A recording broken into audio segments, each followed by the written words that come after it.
I'm working actually not as a developer, but rather as an architect for SAP HANA Cloud.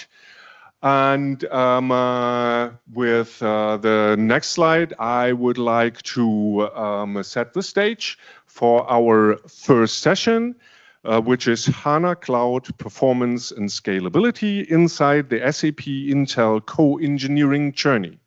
And the speakers for this sessions are Jan Krüger and Thomas Willhalm. Jan is 15 years with Intel. He's a technology leader working on technical strategy, enterprise software, cloud platforms, and partner manager. Thomas will pick up the second part of that session. Thomas is 20 years with Intel. He's a senior principal engineer based in SAP headquarters in Walldorf. And together with his team, he drives the optimization of SAP software to fully leverage the Intel hardware platforms. This is a deep dive session. That means we'll have 40 minutes of content followed by 5 minutes of Q&A. And with that, I would like to hand over to Jan as our first speaker. Take it away. And online as well for being here today.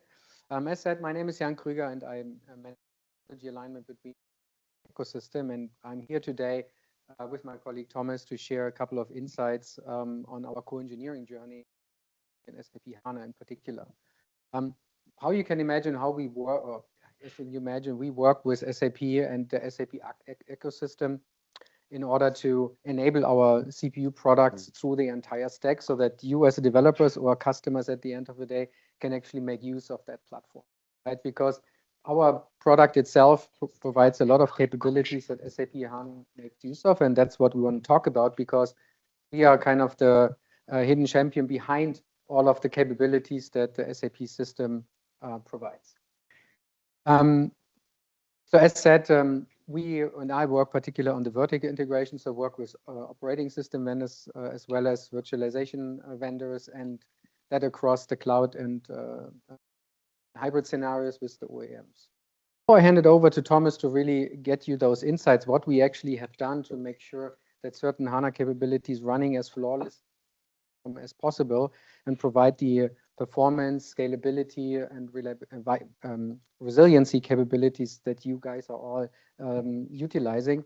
I wanted to share some exciting news as well today. We've been extending our partnership with SAP, which is already standing for many decades.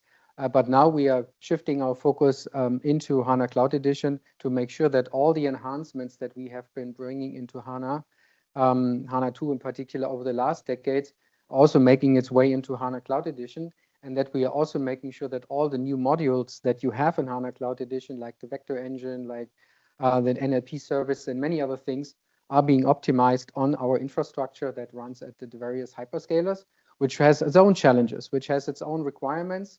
And in order to really support SAP and the SAP ecosystem in really leveraging HANA Cloud Edition going forward, we've extended our partnership earlier this year during Sapphire, and now shifting all, not all, but many of those activities towards HANA Cloud Edition. But this is really for us to make sure that we are improving and continuing to improve the performance, as well as making sure that all these new modules are running as flawless as possible. So with that said, I would give the stage to Thomas, who is walking you through very particular capabilities of HANA Cloud Edition and what we've done there behind the scenes. So take it away, Thomas. Okay, thank you for the intro.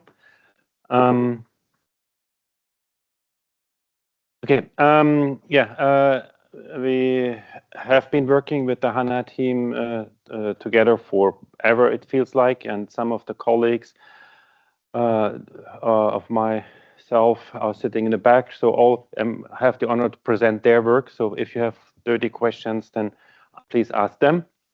We have actually started the work a long time back, and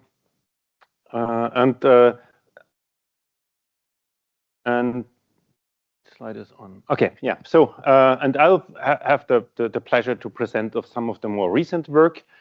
So talk about the NLP service we worked on, talk about the vector search we worked on, talk about some of the scalability problems we have been facing and have solved. And last but not least, also some very detailed optimizations with AVX 512. But the journey started a long time back, two decades almost. One of the highlights was the work we did about 15 years back on the so-called SIMD scan. So that you can all read the paper, and actually Hasso Plattner is one of the co-authors. So this motivated him to say, yes, it makes sense to have this in all data in memory. If it can be lightning fast, that's not an exaggeration. Actually, today you can scan data faster than the speed of light. We can talk about this in the expert corner, because let's focus on the other stuff that has not been published yet. And the first one is the NLP service with the Intel AMX, or Advanced Matrix Extensions. The cool thing about these things is that you can use them today already. So this is the standard rack pipeline you probably have seen many times. And can you see them? Oh, I have a pointer here, right?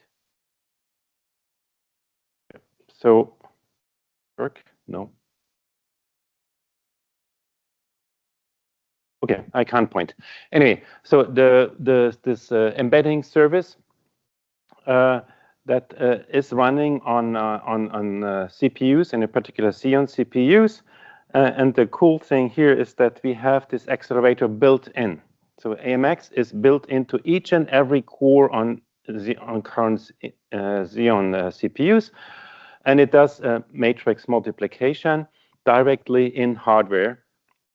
So we have these two-dimensional registers or tiles, and we have the multiplication built in. And as depicted in the picture below, it's in the core itself. So you don't need to rent an extra instance or buy an extra card or anything.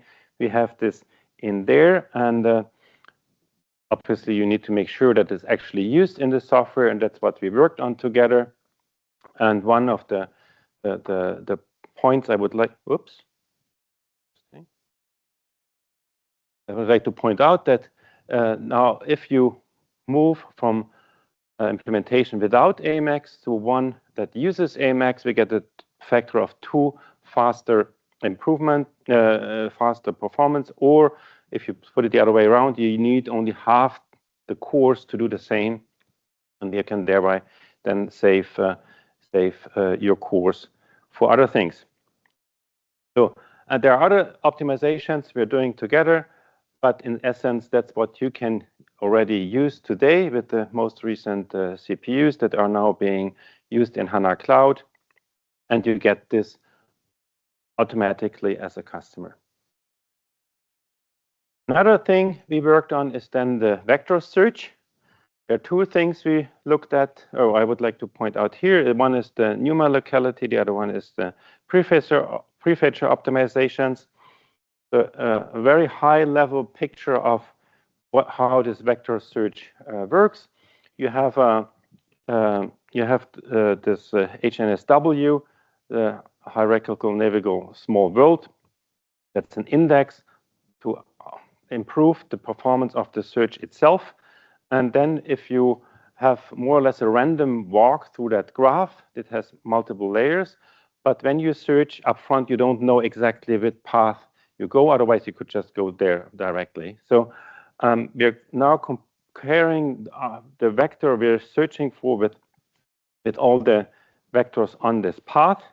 And so we have one vector that is fixed. That's the one we're searching for. And the other one, we don't know, right? So therefore, for that reason, it's not sitting in cache already. And this vector tends to be large. If you think about it, if you have like 700 dimensions, it's about 3 kilobytes of data. So this tends to be large, and it doesn't fit in, the whole thing doesn't fit in cache. So you always need to go to your memory to fetch these vectors. And that's why this vector search tends to be memory bandwidth bound. That's also what we observed. If you look then at the hotspots, that's what my colleagues have been doing. you see a Linux perf profile, and the hotspot for that vector search is then computing this similarity between the vector we're searching for and the other ones along the path. Why does this keep flipping?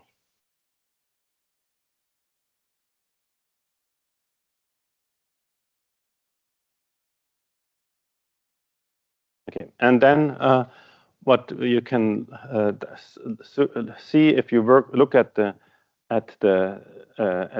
assembly is that you have these stalls in the pipeline on that place where we then get the data for the vector we're comparing with. Using some other tool, we looked at the memory access and we realized, hey, we're not using memory from the socket where we actually where we searching, meaning we use memory from the other socket, and this then results in the UPI link connecting these two sockets completely be full. So the idea then is to, okay, let's first partition the data so that we have it on both sockets and not search on the other one, but make sure that the task that is doing the search runs where the data is.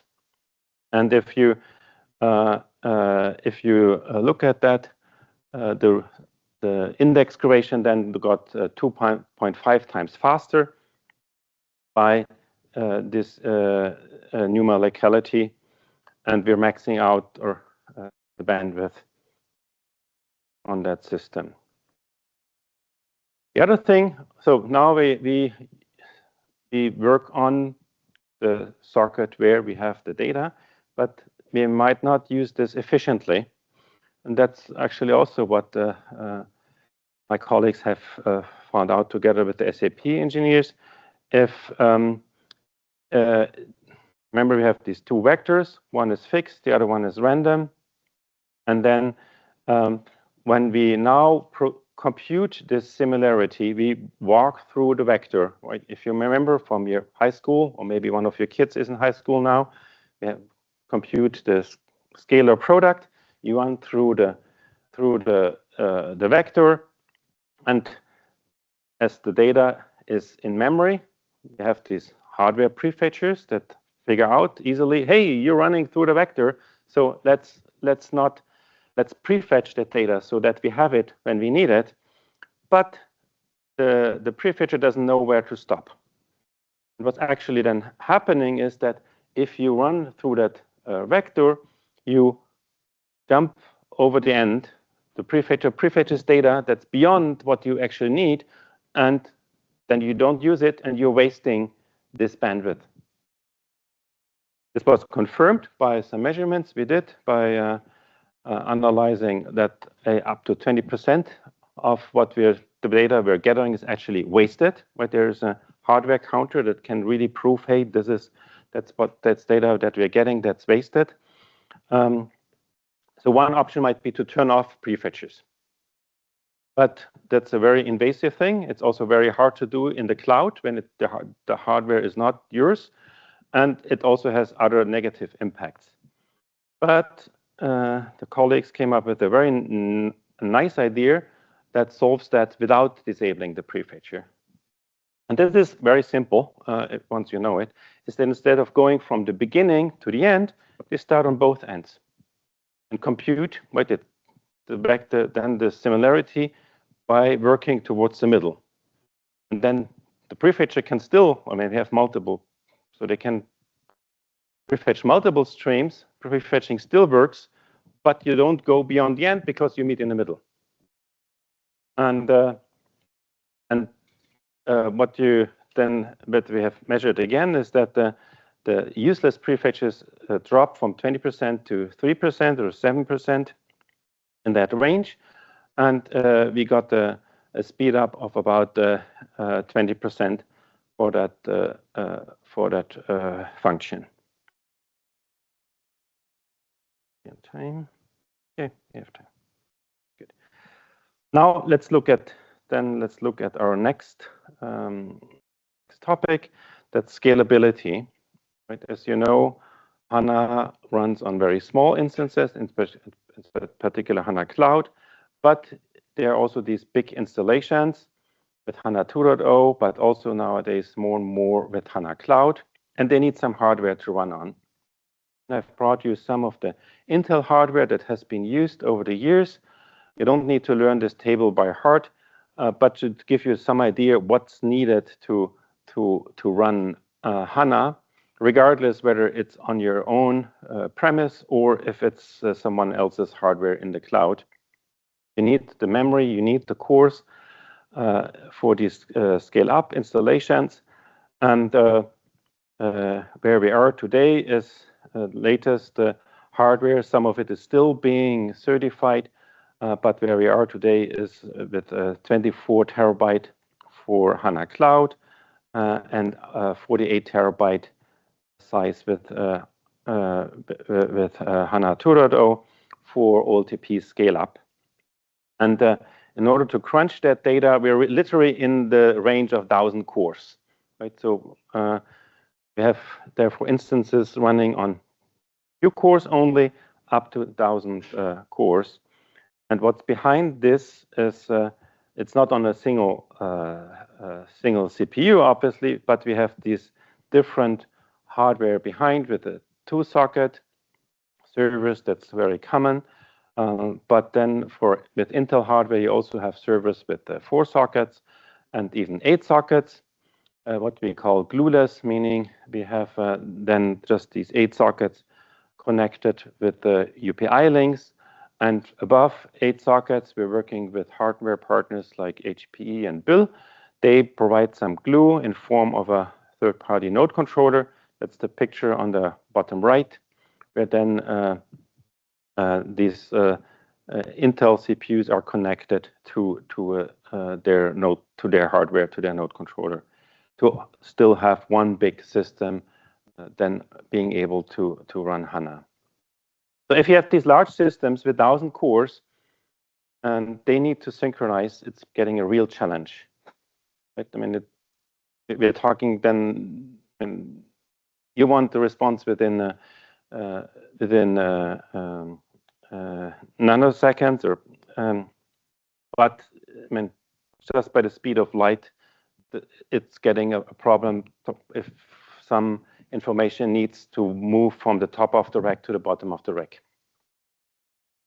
So one challenge that we have been working on jointly is this synchronization, and a very common way to synchronize data inside the CPU is a compare and swap operation, where that's an atomic operation, meaning you compare some data and depending on the outcome, you replace it with something else.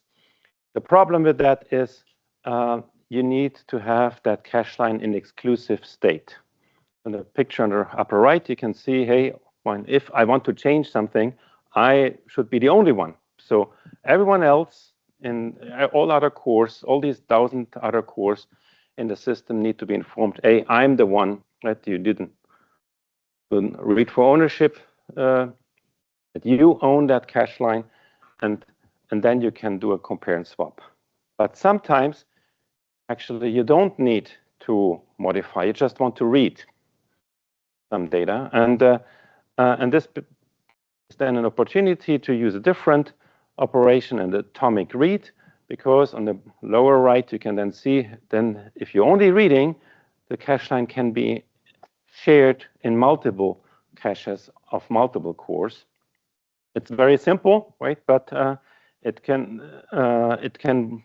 break your scalability if you miss that, and this is what happens. Oh, I missed. Okay, so we found some opportunities for that, and one thing to know is that now on Intel hardware, we can actually do 16-byte atomic reads. This was not always documented, but because we work closely with SAP, we told them under NDA, and they actually used it before it was documented. Now it is documented, so everyone can use it. And it's actually very useful, because here's one example from one query that wasn't, or one workload that wasn't scaling. You see here the function profile. So this is what HANA is doing in the inside that workload. And the hotspot was doing a compare and swap, even though the software itself was just reading the data. But the compiler decided, hey, let's use compare and swap. And only by going in and telling it, hey, no, you do an atomic read, then this hotspot reduced. So on the lower right, you can see that this function now is not the first one, but the third. It's still very hot, but it reduced from 12% to 7%. And the performance improved by about 8% for that workload. We had multiple such things, such places in the code. And for another workload that uses all of those, an OLTP workload from S4HANA, actually on 1,000 cores, then we measured that the CPU utilization dropped because we're not wasting time on compare and swap. The response time improved by 20%, and we got 10% higher throughput with the same hardware and the same workload, just by changing these operations in the software. Okay. Now to something completely different. I promised you in the beginning we're not done with AVX 512 yet. So this is just one example. Right, over time we have met many examples, but this is one very nice recent example where we discovered that there is an opportunity similar to work to where we started with the scan, but in a completely different function. Namely the sorted set intersection. So this is a picture from our performance analyzer, VTune, that was used to see, hey, we have a problem here in a function, this sorted set interfunction. And the problem we have here is branch mispredicts, meaning there is some branch saying some condition in the code. Should we go left or right? And the hardware has this branch predictor, but it's not can't predict it properly, and we will see why in a second. Because what this function is doing, it's computing the intersection of two sorted sets. So for code junkies, you can look on the left. I like pictures, so look on the right. So we have these two lines of sets of numbers.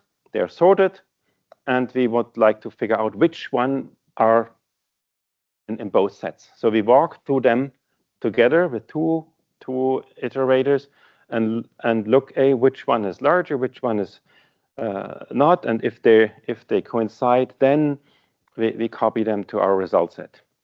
The problem here is walking through that list is not predictable because it depends on your data, right? You don't know in advance, should I advance that pointer or the other one? So just inherent to the problem, it is unpredictable, and so it's not a big surprise that we have this branch mispredicts.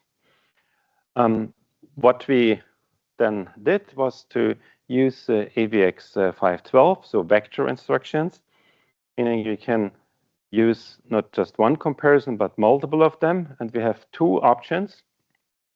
First one was fairly straightforward. Instead of comparing one value, we compare 16 together.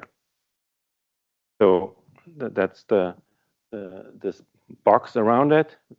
And if you compare 16, you can be more efficient because you don't need to do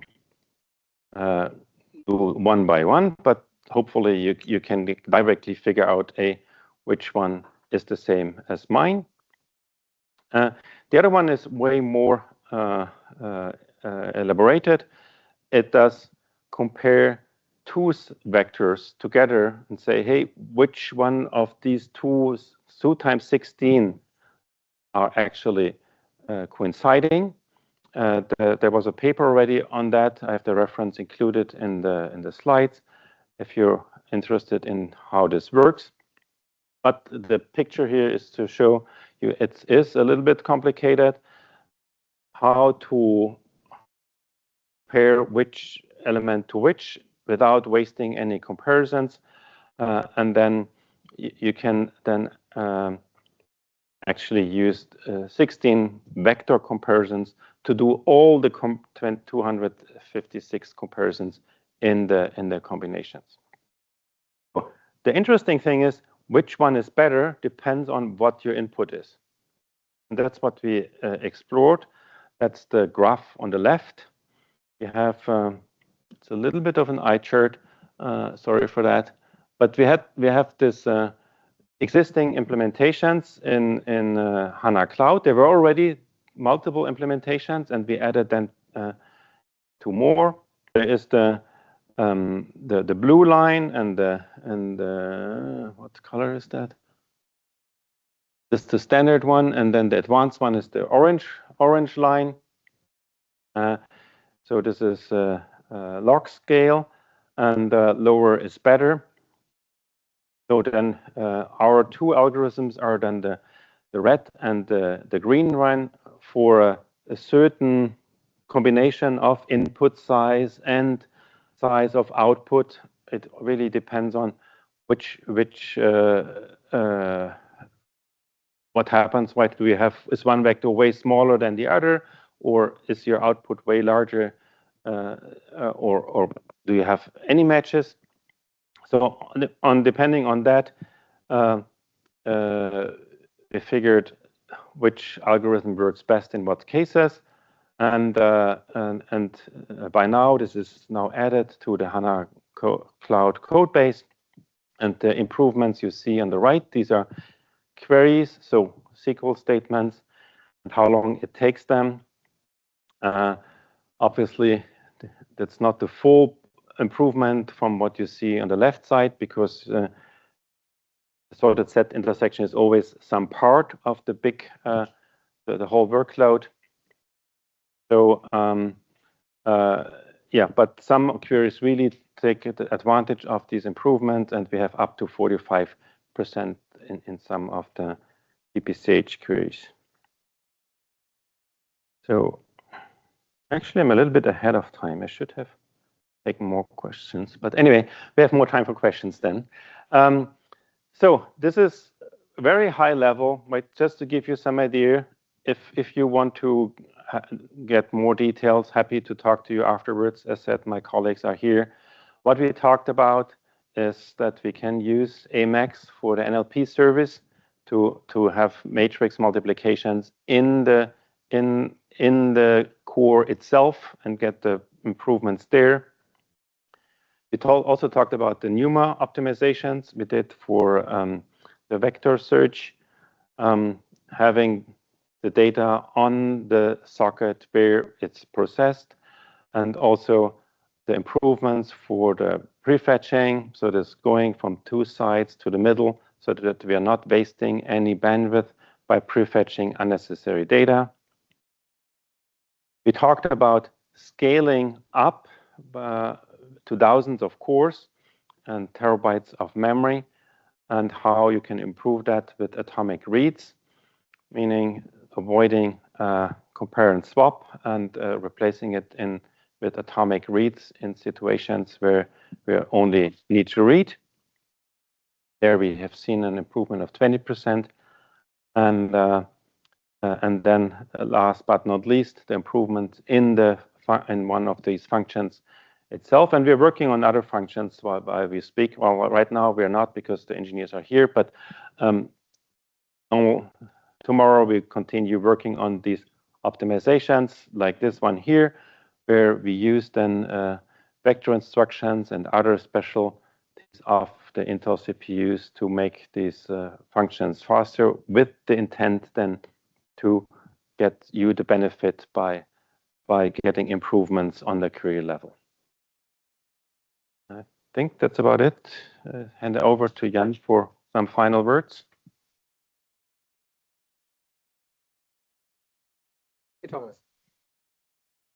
Well, as you've seen, we've been working closely with SAP to make sure that all these benefits that we put into our platform are actually making it to you at the end of the day. And that requires an entire stack to be enabled. And as we also heard in the keynote this morning, right, we talk about multi-socket systems that have its own challenges. And as Thomas outlined, we are investing and partnering with SAP to ensure those are scaling properly. But on the flip side, with our partnership with SAP, also focusing on HANA Cloud Edition, there are many other modules like the vector engine, as you've seen, NLP service, as you've seen, where we are now investing to make sure that those capabilities that you are requiring for customizations you build for your customers, or that customers are asking for, really to be implemented in a way that they scale properly across the different platforms SAP offer edition on, as well as being available to on-premise or hybrid installations, right? That's really the objective we have here, and we wanted to share a few of these insights because usually it's not known to the public what we are doing really with SAP in the background here, but we are pretty proud of it, and there's a lot of innovation that went to it, and Thomas gives you a little glimpse on that, basically on how this looks. And as he said, we invite you to visit us later today or during the day on our booth for more questions that you might have, or also some feedback you might have. I'm also interested to hear what your challenges are, right, in the journey, because everyone has a different challenge here. And we want to learn really, like the SAP team as well today, you know, what can we do better? How can we support and take those requirements forward with SAP? And we as Intel are committed to make sure that our technology today and in the future is going to support SAP on that journey, or you on your journey adopting or moving from HANA 2 through the different permutations and into HANA Cloud eventually with your customers and with your customer projects. So with that said, thank you very much for your attention and your time, and over to questions. I hope many.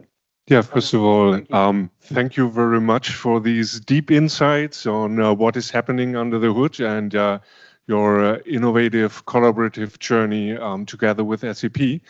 And with that, a big round of applause first.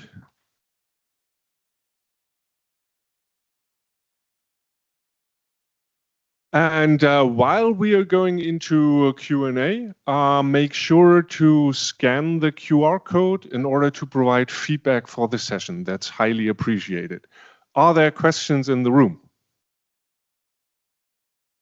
Yeah, give me a second. I come over to you.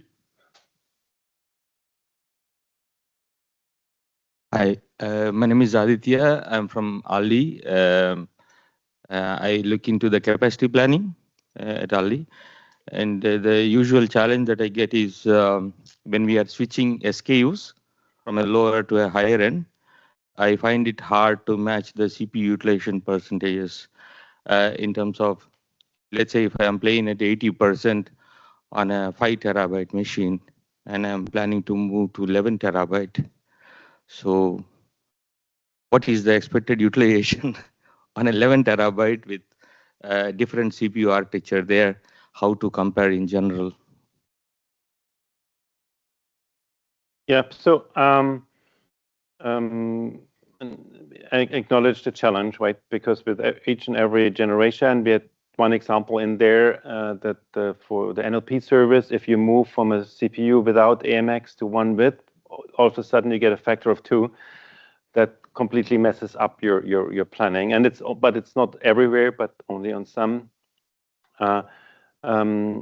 We have some data on that already. Might then also be good to jointly talk to SAP. We actually decided, I don't know, or yeah, maybe you can pick it on if.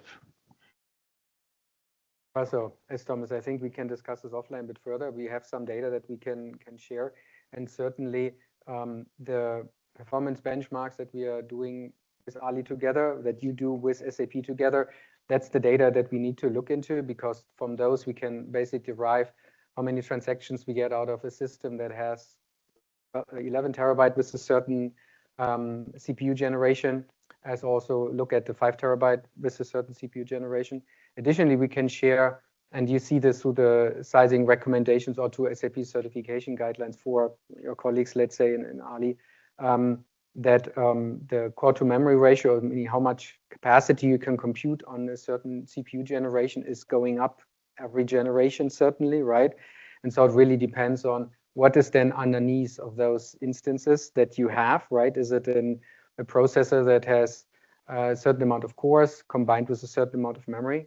And that ratio is basically dictating if your workload is then utilizing 10% of the CPU or it is utilizing 80% of the CPU.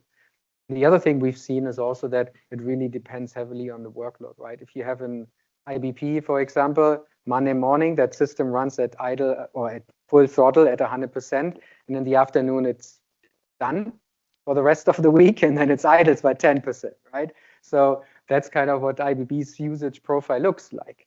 Same as with S4, where we see monthly closing in finance, end of the quarter, we need more capacity and more performance, not capacity, more performance, then we might need the rest of the months, right? So these are challenges that we can talk about what mitigations you can play with, but fundamentally we can't change this behavior of the SAP workload. However, what we work on with the SAP team is on how we can provide more elasticity going forward for those solutions of SAP to have kind of to breathe in terms of capacity as well as performance as you need them, right? And as you know, with HANA Cloud Edition, you have elastic compute nodes, for example, which is one way of addressing that need. That if you start small, and if you need more, you add in ECNs that give you more capacity and more performance. And so this is another area where we work on going forward to provide that elasticity, not just from memory point of view, but also more on performance point of view, which is, with all what you heard, a challenge on its own, right? Because we need to manage all the underneath limitations or challenges we have to address this going forward. But yeah.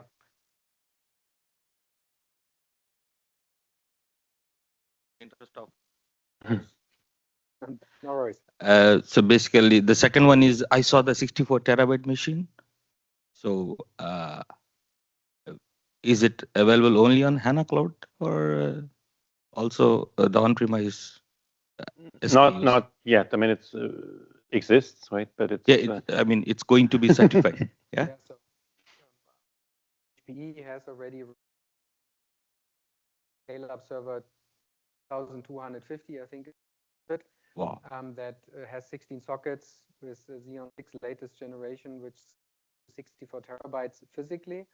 And it is already certified on socket with 30 terabyte and 12 socket with 48 terabyte. That's already there. And over the next couple of months, we continue the work between HPE and SAP and Intel to eventually get to 16 sockets, 64 terabyte. Wow.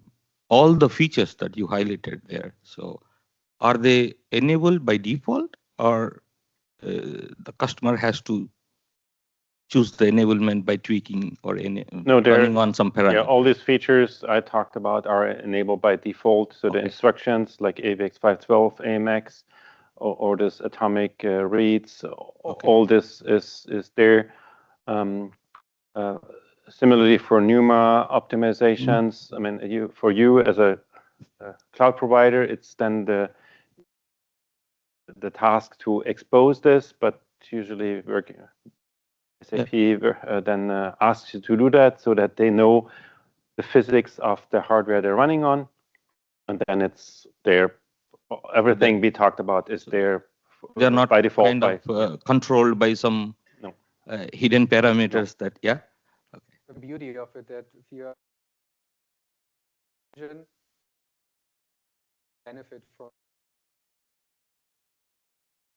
processing, like you have a AQ system developed on where the text basically that users enter are stored in place, then sentiments, gender, and other things right through the NLP service, and the 2x improvements coming naturally to you as you continue using that service. And that's kind of the intent we have, to make sure that it's available to the community and customers by default without the necessity to activate something or to know something about it, which is always a barrier of adoption. So keep it simple and enable it through the SAP application and through the ecosystem, which has all the layers in between, like the hyperscalers, operating system, virtualization, you name it.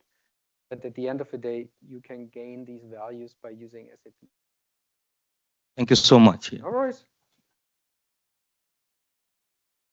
Okay, we still have some time for other questions.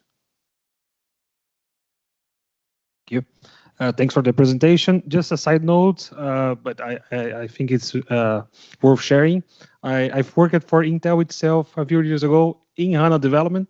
I have a developer background, and it's quite interesting how performance is a big topic, right? Because as a developer in HANA, mainly we are troubleshooting calculation views in so many ways, but not in this kind of low level, right? And when we have like bottlenecks, it could be many different things. So it's very interesting having this kind of knowledge and how much, again, performance is a big topic.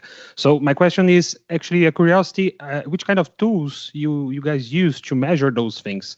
If it's something in the operational system level, using tools available in SUSE or whatever, or you have the kind of a Intel tooling to measure those things?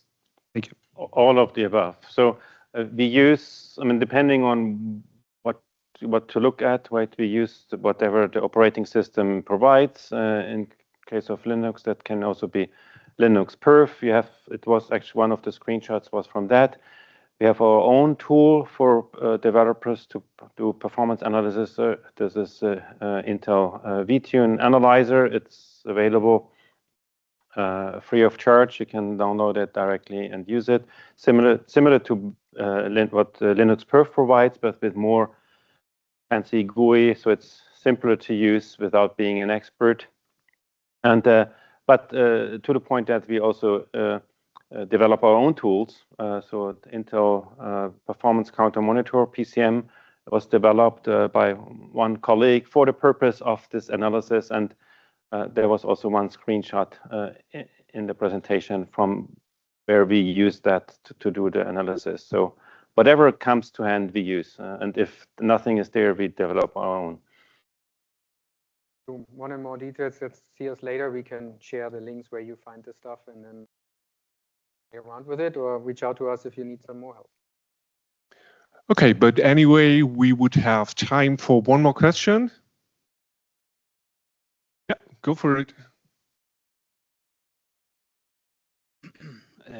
My question consists out of two questions. The first one regarding the different types or the different NUMA nodes you showed in the presentation.